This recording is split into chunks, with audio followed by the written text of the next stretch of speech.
Welcome back to the deep dive. Yeah, welcome back. So today we're effectively stepping into a classroom. Right. Except the setting is, well, it's actually sanctuary. We're unpacking a Sunday morning message from Living Water Community Church.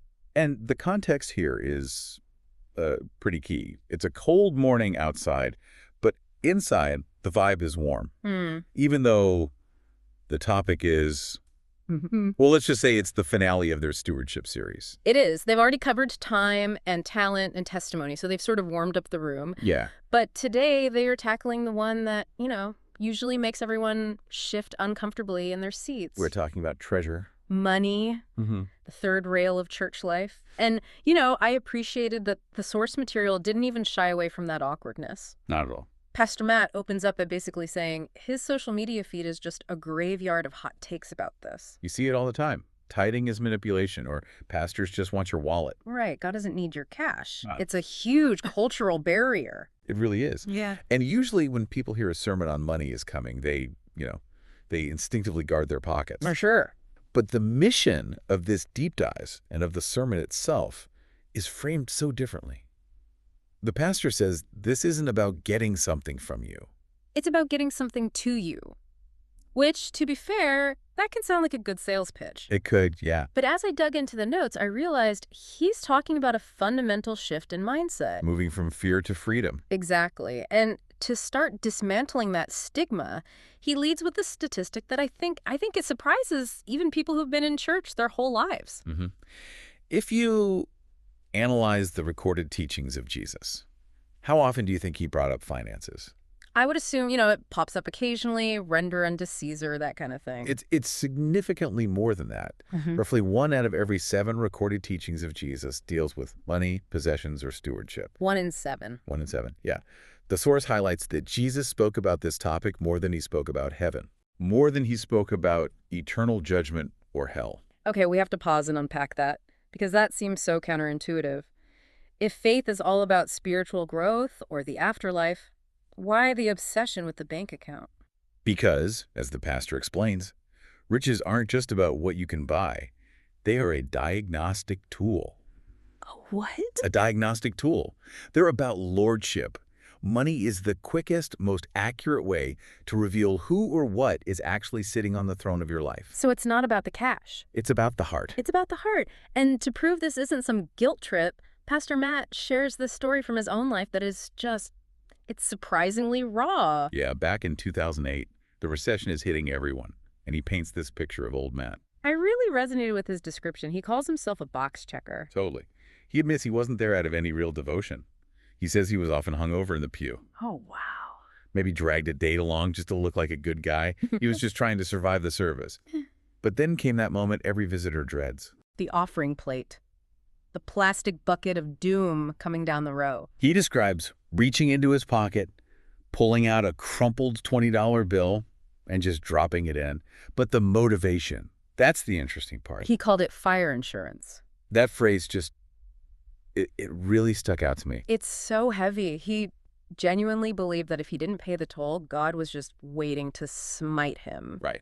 He thought poor people had a one-way ticket to hell because they couldn't afford the entry fee. It's just a tragic theology. I mean, he viewed God as this angry landlord waiting to evict him if the rent was late. But I think a lot of people feel that way, even if they don't say it out loud. That little superstition of, I better give something so nothing bad happens this week. Absolutely. And he realizes later, this wasn't just a failure of his faith, it was a failure of discipleship. No one had taught him the why. He didn't get that it's about a relationship, not paying God off. Exactly. So the goal here for this deep dive is to trace that journey. How do we get from that crumpled 20 dropped in fear to what he calls new Matt, someone who gives automatically out of gratitude? And the source material lays this out in 3 really clear points. 3 pillars. Yeah. And the first one is the absolute foundation for everything else. Key point number 1, ownership settles lordship. This comes straight from Matthew 6.24. No one can serve 2 masters. You just can't serve both God and money. And the distinction he makes here is, it's fascinating. It's the difference between being an owner and a manager. Right. Our default setting in the modern world is I worked for this. I earned this. It is mine. Right. And then maybe I'll give a little bit away. But the biblical worldview just flips that whole table over. Completely. The worldview here is that God is the owner, capital O. He owns the cattle on 1,000 hills, the breath in your lungs, the concrete you drove on to get here. We are just the managers, the stewards of his assets. And that takes so much pressure off when you think about it. It really does. I'm not losing my money. I'm allocating his money where he wants it to go. Exactly. And to illustrate this surrender, he uses two stories that are like polar opposites.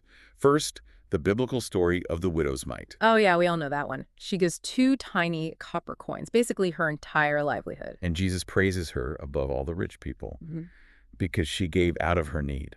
But then Pastor Matt tells a story about a friend of his, a wealthy guy who owns a window company. And this story, it definitely grabbed my attention. Oh, the check. The check.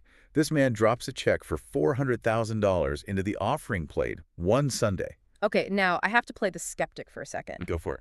Because when a pastor tells a story about a $400,000 donation, it can feel a little bit like, hey, look at this great rich guy, or even a subtle hint.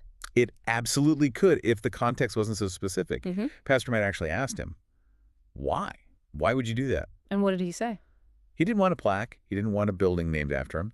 He just said, I want to walk in an abundance of generosity so God can trust me with more for his kingdom.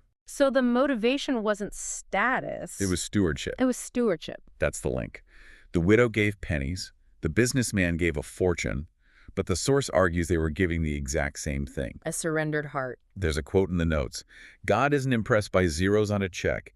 He's moved by obedience in a heart. That is so encouraging because most of us are never going to write a 6-figure check. Right. But we can all match the obedience. We can all say, all I have is yours. It settles that lordship question. Okay, but this leads to the inevitable logical snag, right? Yeah. If God owns everything, the cattle, the gold, the hills, why on earth does he want my money? Does God have a mortgage to pay? And that brings us right to key point number 2. Formation over funding. The pastor is so adamant about this. He says God does not need a GoFundMe page. He references Psalm 50, where God basically says, if I were hungry, I wouldn't tell you because the world is mine. And this is where a little bit of history helps. You have to contrast Yahweh with the other gods of the ancient world. The neighbors of Israel. Exactly. The nations around them worshipped gods like Baal or Moloch. And these were needy gods. They demanded sacrifices. To be fed, basically. To be fed or appeased. If you stopped, the god lost power or got angry and ruined your harvest. It was a hostage situation. You paid the god so he wouldn't wreck your life. But the God of the Bible says, I don't need your bulls. I don't need your goats. So the question is still there. Why the tithe? It's for us. It's for the steward's formation. The pastor argues that we become like what we worship. If you worship comfort, your money goes to comfort. If you worship status, you fund your status. So tithing is like a spiritual discipline. It breaks the grip of greed. It trains the human heart to trust God. He used an analogy here that I thought was just beautiful. The horse trainer. Did that stand out to you? Oh, it really did. It's such a gentle image of discipleship. Right. Usually when you think of breaking a horse, you think of the rodeo. The cowboy jumps on, the horse bucks like crazy. A battle of wills. It's a battle of wills. But Pastor Matt describes this gentling process. The farmer doesn't just force his weight onto the animal. He walks beside it. He holds the lead rope. He's just building trust. Over and over and over again. Gets the horse used to his voice, his presence, long before he ever tries to take control.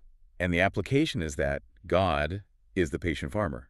Stewardship isn't God forcing a tax on you from day one.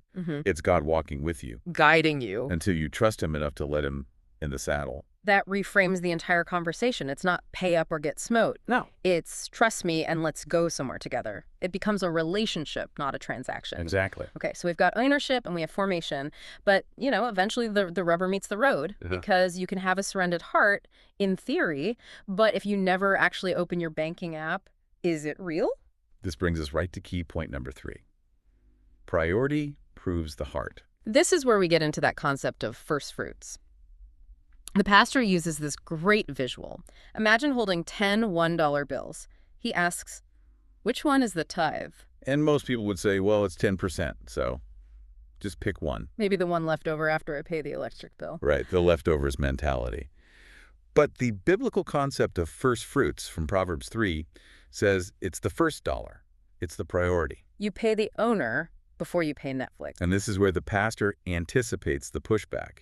He knows there are people listening who are thinking, wait a minute, tithing is Old Testament. We are not under the law. The theological loophole. Right. And the pastor, well, he kind of corners the room here. He says, okay, let's play that game. You want to follow the law. Let's look at what the law actually required. I was genuinely shocked by the math here. I thought I knew this, but he broke it down. It is fascinating. Yeah. He walks through the Torah.